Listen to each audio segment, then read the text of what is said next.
आज का जो विषय है वो है एक्यूट रीनल फेलियर। तो डॉक्टर, जैसा हमने आज का विषय लिया है एक्यूट रीनल फेलियर, तो सबसे पहले आई थिंक हम और हमारे लिसनर्स ये जानना चाहेंगे कि ये प्रॉब्लम क्या है, इसको आप एक बार अच्छे से हमारे लिसनर्स के लिए डिफाइन करें।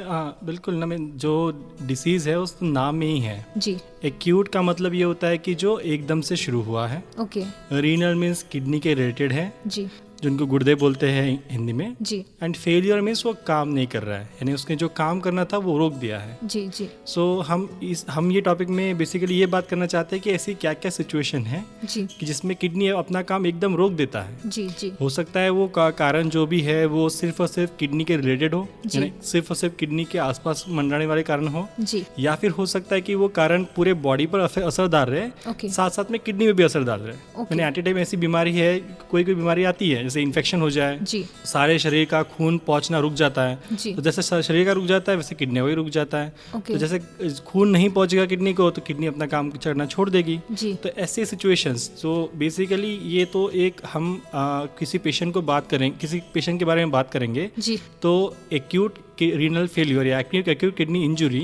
ये तो सिर्फ एक पार्ट है जो कि हो सकता है कि वो एक सिंगल एंटिटी हो, कि सिर्फ और सिर्फ किडनी प्रॉब्लम हो जी। या फिर पूरे के पूरे शरीर में प्रॉब्लम हो और वो एक इसका पार्ट है। ओके। तो डॉक्टर, जैसे आपने कहा अगर मान लीजिए किडनी अच्छे से प्रॉपरली वर्क नहीं कर रही है तो क्या क्या प्रॉब्लम्स फेस करनी पड़ सकती है एक इंसान को? यानी जैसे वो कैसे प्रेजेंट करता है उस पर डिपेंड करता है। जी। कारण अगर हम देखना चाहेंगे कि ऐसे किडनी काम क्यों रोक देती है, तो जैसे मैंने कहा कि एक तो कारण किडनी के बाहर होंगे, जी। जैसे कि कोई इन्फेक्शन हुआ हो जो पूरे शरीर में फैल गया है, ओके। उसकी वजह से दिल ने अपना काम करना रोक दिया। जी। जब दिल अपना काम नहीं करेगा, वहाँ तक खून नहीं पहुँचेगा तो किडनी का काम रुक जाएगा। जी। दूसरा ये हो सकता है कि उसकी जो आने वाली ब्लड सप्लाई है हाँ जी। वहाँ पे रुकावट आ सकती है। ओके। जैसे वहाँ पे खून ना पहुँचे बिकॉज रुकावट आ गए, उसके लिए अलग अलग कारण होते हैं। जैसे टकायासु आर्थराइटिस करके एक बीमारी है, उसमें सेम होता है। ओके। देन किसी किसी को जो किडनी दिल के लेकिन जन्म वाली बीमारी हो, जिसमें कोई छेद हो या कोई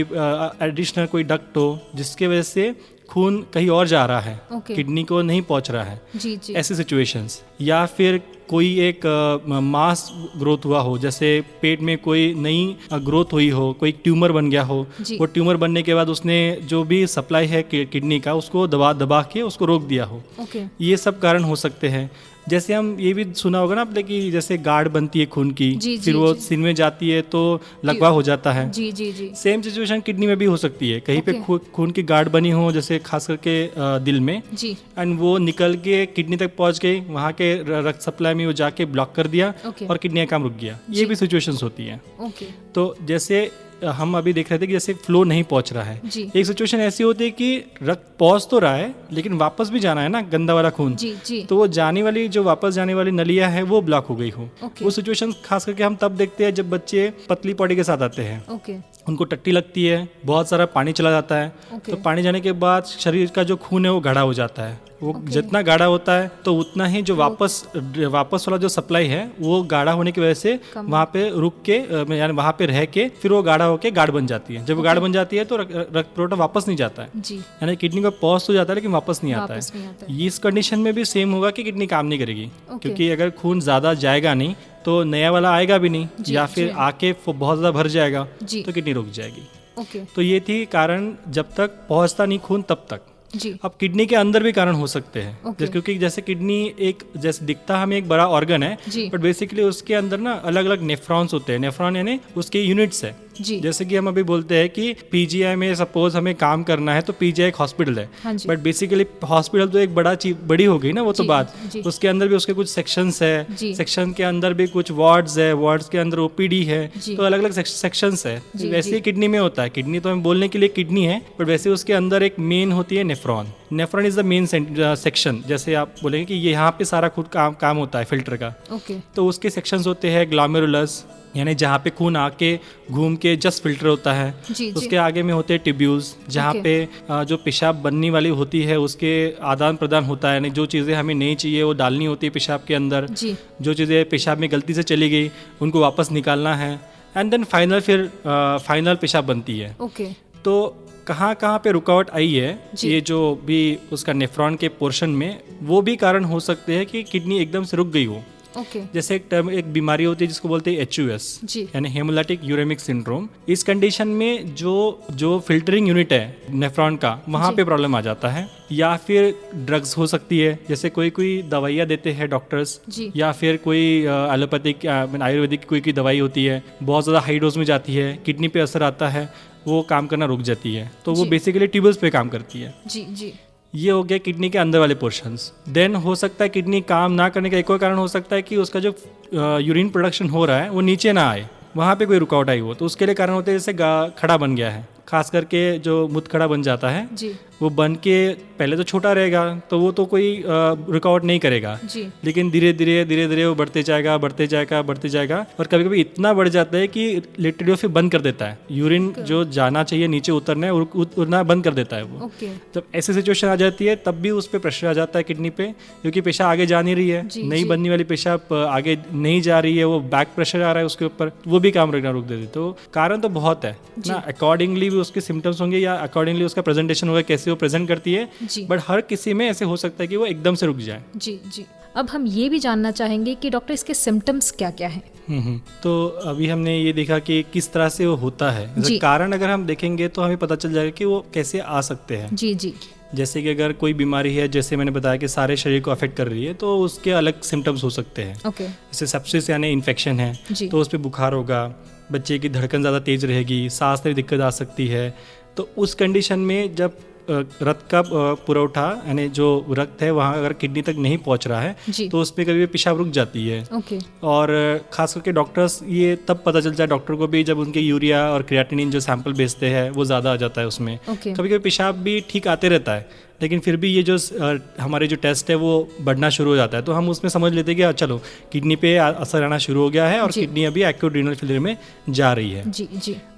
दूसरे कुछ कारण होते हैं, जैसे एकदम से जब ये अलग अलग मैंने कारण बताए, सेक्शंस बताते जैसे ना कि नेफ्रॉन के जो सेक्शंस होते हैं, जब ये ग्लोमेरुलस को अफेक्ट करता है कोई बीमारी, उस कंडीशन में भी प्रेजेंटेशन अलग हो सकता है। जैसे वो बच्चा का ना खून में पेशाब आता है और उनका बीपी एकदम बढ़ जाता है, तो जब ज़्यादा बीपी बढ़ जाएगा तो कभी कभी सिर में ज़्यादा प्रेशर बढ़ने से दौरा पड़ जाता है। या फिर उनको बहुत ज़्यादा धड़कन महसूस होती है, चलने में दिक्कत आती है, आँखों से दिखता नहीं है, ये सब बीपी बढ़ने की वजह से। कभी कभी जो ट्यूबुलर वाले डिस्फंक्शन वाले पेशेंट्स हैं, यानी आगे का जो नेफ्रॉन के आगे वाला पोर्शन जो है उसमें अगर डिफेक्ट आ जाए तो एकदम से पेशाब रुक जाती है। प्रेजेंटेशन यानी जो आगे वाले जो रुकावट वाले पेशेंट्स हैं उनमें पेशाब नहीं आता है। एक जो हमने देखा कि रक्त पुरवठा जाने तक वो जो अगर नली है उसमें ब्लॉकेज हुई तो क्या हो सकता है, तो उसमें तो अलग अलग प्रेजेंटेशन हो सकता है। It can be like just कि बस पेट दर्द हो रहा है, बहुत दिन से बोलते रहते हैं बच्चा कि पेट दर्द हो रहा है, एंड देन सडनली एकदम से एक्यूट रीनल फेलियर हो जाता है। तो जिस तरह से उनका कारण है उस तरह से उनका प्रेजेंटेशन हो सकता है।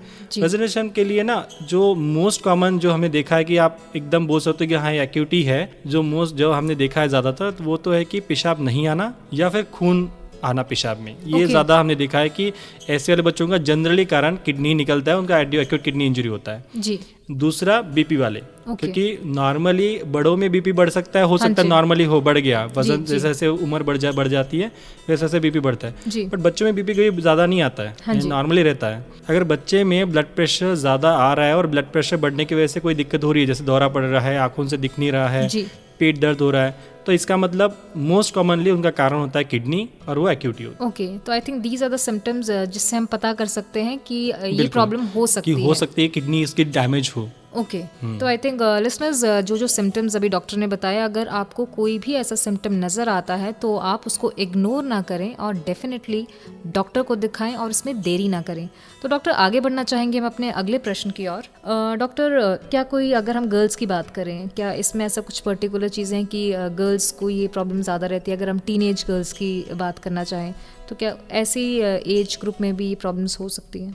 एज ग्रुप जैसे कारण पे रहेगा मोस्टली तो ये सब चीज़ें, जैसे कि एक्यूट किडनी इंजरी के लिए जिस तरह से कारण रहेगा वैसे वैसे वो कौन से बच्चे में ज़्यादा रहेगा या कम रहेगा वो डिपेंड करता है। जो भी ऑब्स्ट्रक्शन वाले जिन्हें खून ना पहुंचने वाले जो कारण हैं वो तो कॉमनली लड़कियों में पाए जाते हैं। जैसे इनको बोलते हैं ऑटोइम्यून डिसऑर्डर्स, यानी जैसे जिसको SLE वगैरह बीमारी होती है, ये जो कॉमन थोड़ी ऑटोइम्यून बीमारियां हैं उनमें ही ये चीज़ें और पाई जाती है। टकायासु भी ऐसे देखा जाता है कि वो मोर कॉमनली लड़कियों की तरफ ज़्यादा जाता है। और जो रुकावट वाली जो बीमारियां हैं ज़्यादातर लड़कों में आती है।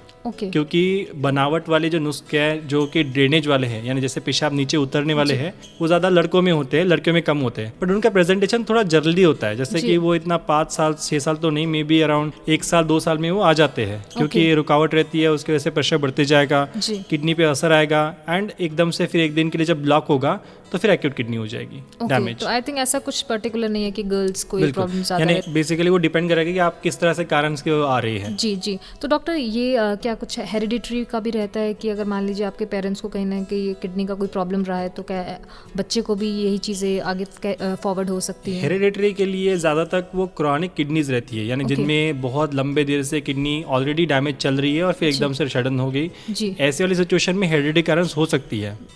बट हमने एक और देखा है HUS, जैसे हेमोलाइटिक यूरेमिक सिंड्रोम करके एक बीमारी होती है, उसमें भी बहुत बार ये फैमिलियल वैरायटी में आती है, एंड उसमें भी एक्यूट प्रेजेंटेशन हो सकता है। तो पूरा का पूरा डिनाई करना यानी कि फैमिलियल नहीं होगा ये भी गलत है, बट ज़्यादातर वो क्रॉनिक के लिए ज़्यादा कॉमन बोल सकते हैं ज़्यादा देन एक्यूट। एक्यूट के लिए मोस्ट ऑफ टाइम ना जैसे इन्फेक्शन ही बहुत ज़्यादा माना जाता है, इन्फेक्शन बहुत ज़्यादा माना जाता है कि इन्फेक्शन की वजह से खून नहीं पहुंचा और फिर किडनी डैमेज हो गई है, या फिर पतली पॉटी, यानी खून में से पानी कम हो गया, फिर से खून कम हो गया तो पहुंचा नहीं है।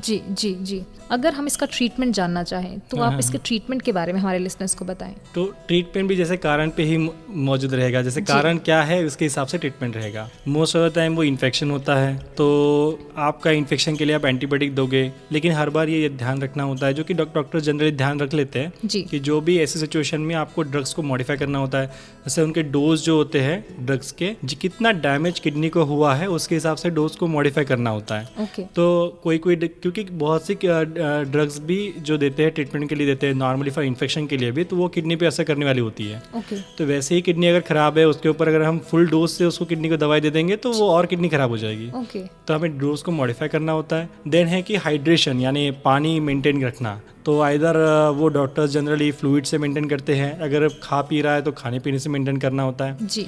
जो मेन चीज़ें बाकी वाली चीज़ें हैं, जैसे कोई अलग अलग बीमारी है, जैसे अगर रुकावट वाली बीमारी है तो आपको रुकावट को ठीक करना है बेसिकली। तो अगर किसी का यानी बनावटी ही जो उसका ड्रेनेज है वो ब्लॉक्ड है तो सर्जरी करना है। सर्जरी करके उसको आप जो भी ब्लॉक है वो निकालना है। अगर कोई स्टोन है तो स्टोन के लिए लिथोट्रिप्सी आता है, यानी उससे अल्ट्रासाउंड गाइडेड वो प्रोसीजर होती है जिसमें उसको आप ब्रेक करते हो। या फिर वो ब्रेक होने लायक नहीं है, बहुत बड़ी है साइज में, तो आपको पायलोलिथोट्रिप्सी करके आइदर सर्जिकली ओपन करके देन वो किडनी का स्टोन को निकालना होता है। जो बाकी चीज बहुत बार, लेकिन किडनी का एक चीज़ बहुत अच्छा देखा गया है यहाँ पे कि किडनी का रिक्वायरमेंट जो बॉडी का है वो बहुत ज़्यादा नहीं है। जैसे हमें 100% किडनी का फंक्शन नहीं चाहिए जीने के लिए, भगवान ने तो हमें 2-2 किडनियां दे के रखी है, और हमें सिर्फ 30% में भी रिक्वायरमेंट है। तब तक के लिए हमें बहुत बार ये समझ में नहीं आता है कि किडनी को डैमेज भी हुआ है, क्योंकि इतना रिक्वायरमेंट है। अगर हम 100 देखेंगे तो बहुत है हमारे पास।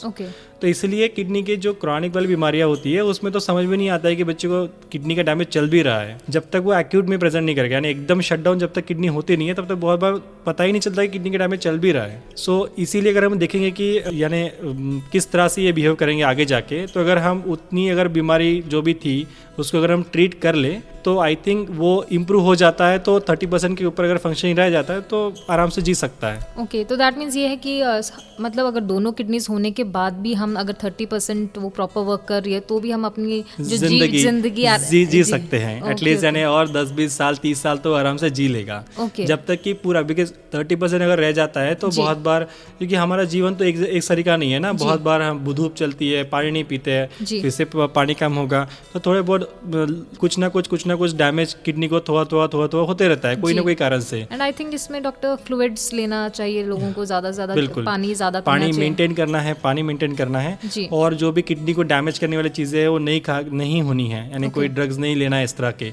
और जब भी कोई डॉक्टर को मिलते हैं तो पहले बताना है कि इसको ऑलरेडी डैमेज था या ऐसे हुआ था पहले, अभी ये फंक्शन है तो आप प्लीज देख लो, दवाई कितना देना है, ज़्यादा नहीं हुआ क्या, कम करना है क्या, उसके हिसाब से। जी, तो डॉक्टर इसको क्योर होने में कितना टाइम लगता है, कितना वक्त लग जाता है इसको ठीक होने में? अगर प्राइमरी कारण निकाल लेते हैं तो जनरली सॉल्व हो जाता है, बिकॉज किडनी की अपनी खुद की ताकत बहुत अच्छी है कि वो अपना काम वापस रीशेड्यूल या रिटर्न कर ले। प्रॉब्लम लेकिन तभी आती है कि जब पूरी तरह से किडनी रुक जाती है। जब किडनी पूरी तरह से रुक जाती है और बाकी चीज़ें इंप्रूव हो जाती है, लेकिन किडनी के रुकने की वजह से जो भी गंदगी अंदर शरीर में रहती है उसको तो सॉल्व करना पड़ेगा, अदरवाइज बाकी बॉडी चलेगी नहीं। तो उसी सिचुएशन में फिर ट्रीटमेंट थोड़ा बदल जाता है। इसमें आपको डायलिसिस के अलावा ऑप्शन बचता नहीं है। जी जी। तो डायलिसिस में भी मोस्ट कॉमनली प्रेफर करते हैं लोग कि हेमोडायलिसिस, क्योंकि हेमोडायलिसिस में ड्यूरेशन कम है, 3 या 4 घंटा चाहिए, जल्दी हो जाता है और ज़्यादा अच्छे से करती है वो काम जी। बट उसमें एक प्रॉब्लम ये है कि बच्चा छोटा जितना है उतना प्रॉब्लम है, क्योंकि जितना छोटा होगा वैसे उतने साइज़ के छोटे छोटे प्रोब्स आते नहीं हैं, छोटे छोटे जो इंसर्शन कैथेटर्स आते नहीं हैं। मशीन भी थोड़े बड़ों के हिसाब से बनी हुई होती है। 1, 2 या 3 साल का बच्चा है या 1 साल का बच्चा है तो उसके हिसाब से वो कैथेटर्स बनते नहीं है, उसकी ट्यूबिंग बनती नहीं है, तो वो प्रॉब्लम हो जाता है। तो उस कंडीशन में तो फिर पेट वाला डायलिसिस कर सकते हैं। ओके। यानी डायलिसिस बेसिकली जो पेट के जो अंदर के जो लाइनिंग है उसको हम एक डायलिसिस मेम्ब्रेन जैसे बिहेव करते हैं। वो पेट के अंदर पानी डालना है, अच्छा वाला पानी डाल के फिर उसमें रखना है थोड़ी देर के लिए, maybe around 30 minutes to 45 minutes. तब तक जो भी गंदगी पेशाब पेट की है, वो खून की है, वो पेट में आ जाएगी, फिर वो पानी निकाल देना है। तो that is how it works. So हमें तब तक सपोर्ट करना है जब तक अपना किडनी खुद के दम पे वापस ना आए, क्योंकि डॉक्टर्स का इसमें रोल ज़्यादा होता नहीं है। जी जी। आपको सिर्फ सपोर्टिव केयर करना होता है। एक बार आपने उसको उतनी देर के लिए सपोर्ट कर लिया, किडनी ने अपना काम करना शुरू कर दिया कि किडनी बाहर निकल के आई। जी जी। तो आई थिंक डॉक्टर डिपेंड करता है कि प्रॉपर डायग्नोस के बाद ही हम देख सकते हैं। जी। यानी डायग्नोसिस पहला चीज़ तो बहुत ज़रूरी है कि डायग्नोसिस क्या है जी। एंड सबसे ज़रूरी है कि सपोर्टिव केयर, क्योंकि इसमें कोई ऐसा ड्रग नहीं है कि जो जाके किडनी को इम्प्रूव करे। जी जी। किडनी अपने आप पक्का इम्प्रूव होगी। आपको सिर्फ इतना ध्यान रखना है कि जो चीज़ उसको डैमेज कर रही थी वो रोक दे और कोई नई चीज़ और डैमेज करने वाली चीज़ ना करे। जी जी। और जब तक वो किडनी आती नहीं है तब तक डायलिसिस करे जी, बाकी अपने आप हो जाता है। ओके, आई थिंक ये बहुत इंपॉर्टेंट बात है। लिसनर्स, आई एम श्योर कि आपने इन सभी बातों को बहुत ध्यान से सुना होगा। और डॉक्टर, एक चीज़ हम और जानना चाहेंगे, क्या हमने जैसे बहुत बार ये भी सुना है कि जब आप फेलियर हो जाता है, रीनल फेलियर हो गया है, तो उसके बाद जब आप ट्रीटमेंट करवा लेते हैं तो क्या जीवन शैली पे कुछ फ़र्क पड़ता है या ऐसा कुछ कि उनका जो लाइफ स्पैन है जीने का वो क्या कम हो जाता है पहले से? नहीं, अगर किडनी फंक्शन अगर पूरे तरह से वापस आ गए हैं जी तो फिर तो कुछ फर्क नहीं पड़ेगा बॉडी पे यानी शरीर पे। लेकिन वही है कि अगर कोई डैमेज हो चुका है, अगर मेरे पास 100% फंक्शनिंग किडनी है जी, तो मैं दौड़ने वाले रिस्क ले सकता हूँ। जैसे कोई भी खेल खेलना है, कोई कुछ भी अगर मुझे रिस्क वाले चीज़ें करनी है मैं कर सकता हूँ, क्योंकि मुझे पता है मेरे पास 100% किडनी है, उसमें से 2% 1% गई भी तो मुझे इतना टेंशन लेने की बात नहीं है। मैं जब तक 60 साल तक या 70 साल तक जीऊँगा तब तक किडनी तो आराम से चल जाएगी। जी जी। बात तब भी आती है कि जब हमारे पास ऑलरेडी रिजर्व कम हो गया है। उस कंडीशन में अगर उसको आप थोड़ा सा भी एक्स्ट्रा काम करने के लिए बोलोगे या कुछ डैमेज कर दोगे तो फिर प्रॉब्लम आ जाता है। तो जीवन शैली में तब तक प्रॉब्लम नहीं आता है जब तक कि फंक्शनिंग अच्छा चल रहा है या एटलीस्ट वो 50% या 70% तक है। तब तक तो आप आराम से जो भी खाना है, पानी पीना है, अगर आप मेंटेन करते हो तो एकदम आराम से रह सकते हैं। जी जी डॉक्टर। तो डॉक्टर, हमारे जितने भी लिसनर्स हैं, हमारे शो पर हम यही विराम देंगे। जाते जाते आप उनको क्या संदेश देना चाहेंगे? जाते जाते तो यही बोलना चाहूँगा कि मोस्ट कॉमनली तो यही कारण देखते हैं हम किडनी डैमेज का हमारे यहाँ पे पीजीआई में जी, कि लूज टूज एंड डायरिया होता है, पानी कम हो जाता है और फिर किडनी डैमेज हो जाती है जी। और ये एक टाइम का इंसल्ट नहीं है, ये एक बार हो गया तो लाइफ में बहुत ज़्यादा प्रॉब्लम क्रिएट कर सकता है। तो उन्होंने बहुत ज़रूरी ध्यान रखना है ओआरएस पे। अगर वो पानी मेंटेन कर लेते हैं, इन्फेक्शन के लिए डॉक्टर को जल्दी दिखा देंगे और वो कंट्रोल हो जाता है तो मुझे नहीं लगता कि किडनी की डैमेज होने के चांसेस होने चाहिए। बाकी जो रेयर कारण है उनके लिए तो फिर जो स्पेसिफिक ट्रीटमेंट है वो कर सकते हैं। जी जी। तो doctor, thank you so much कि आज आप हमारे स्टूडियो में आए और आपने एक्यूट रीनल फेलियर पर इतनी इंपॉर्टेंट इन्फॉर्मेशन हमारे लिसनर्स के साथ शेयर की। Thank you.